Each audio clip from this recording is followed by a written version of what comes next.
안녕하세요. 국회가 10월 13일부터 약 3주간의 국정감사를 시작합니다. 그런데 올해 감사에는 무려 200여 명의 기업인이 증인 명단에 이름을 올렸습니다. 정용진 신세계그룹 회장, 김범석 쿠팡 의장, 백종원 더본코리아 대표 등 우리가 아는 유명 기업인들이 총출동합니다.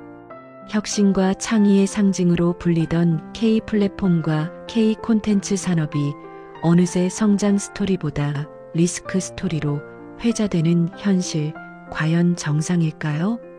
오늘은 국감이 정말 정책 검증의 장인지 아니면 정치적 쇼로 변질됐는지 함께 살펴보겠습니다. 먼저 올해 국감에 소환된 기업인들을 살펴볼까요? 특히 식품, 유통업계를 대표하는 주요 인물들이 대거 포함됐습니다. 정용진 신세계그룹 회장, 정지영 현대백화점 대표, 김광일, 조주연 홈플러스 대표가 있습니다. 플랫폼 업계도 빠지지 않습니다. 김범석 쿠팡 의장과 김명규 쿠팡이츠 대표, 김범준 우아한 형제들 대표가 소환됐습니다. 식품업계는 도세호 SPC 대표, 송종아 교촌 F&B 대표, 백종원 더본코리아 대표, 이종근 명륜당 대표 등이 이름을 올렸습니다. 외국인 K뷰티 성지로 불리는 올다무, 올리브영, 다이소, 무신사도 도마 위에 올랐습니다. 이선정 CJ 올리브영 대표이사, 김기호 아성다이소 대표, 조만호 무신사 대표도 산자위 증인으로 소환됩니다.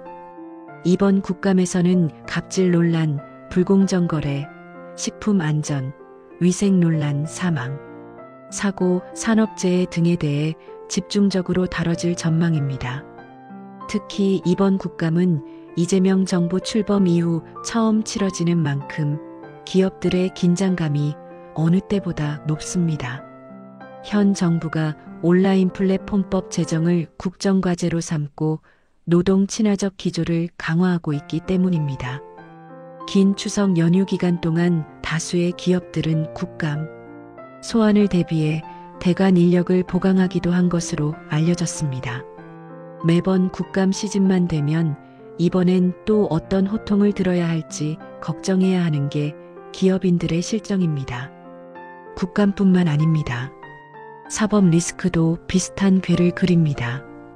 방시혁 하이브 의장은 자본시장법 위반 혐의로 경찰 조사를 받았고 카카오 창업자인 김범수 의장도 SM엔터테인먼트 인수전과 관련한 시세 조종 혐의로 중형 구형을 앞두고 있습니다. 투자자 보호와 시장의 투명성은 분명한 가치입니다. 그러나 이미 종료된 거래나 계약 구조를 사후적으로 범죄화하는 것은 산업의 신뢰 기반을 무너뜨릴 수 있습니다. 플랫폼과 엔터테인먼트 산업의 선봉에 선 국내 대기업 총수들이 잇따라 정치와 사법의 정중앙으로 소환되고 있는 겁니다. 문제는 이런 구조가 매년 반복된다는 점입니다. 정책 검증의 장이 돼야 할 국감이 정치적 쇼로 변질되는 경우가 잦습니다. 국감은 표면적으로 소비자 보호와 민생 점검을 명분으로 내세우지만 그 뒤에는 늘 같은 그림이 있습니다. 가격 인상에 대해 질책할 경우 값을 왜 올렸느냐고 호통치고 끝이 납니다. 정작 대책 마련에는 뒷전이라는 인상을 지울 수 없습니다. 정작 제품의 가격을 좌우하는 환율, 원자재비, 물류비, 인건비, 세금, 유통구조는 깊이 논의되지 않습니다. 이는 기업만 탓한다고 해결되지 않는 문제들입니다.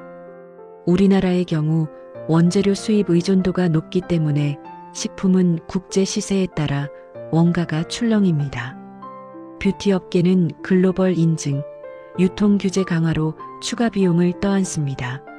그럼에도 불구하고 문제의 원인을 집중적으로 분석하고 제도를 마련하는 게 아닌 호통으로 끝나 아쉬움이 남습니다. 산업의 본질적인 개선 방향보다 공개 호통과 망신 주기가 전면에 등장하면서 실질적인 정책 논의는 뒷전으로 밀려나고 있습니다. 혁신을 이끌던 기업들이 어느새 정치적 공방의 표적이 되는 셈입니다. 결국 국감은 정책 감사가 아니라 정치 퍼포먼스로 전락했다고 봐도 무방합니다. 지금의 국감은 실질적 논의보다 국민 앞에 사과하세요라는 장면을 만드는 데 집중돼 있습니다.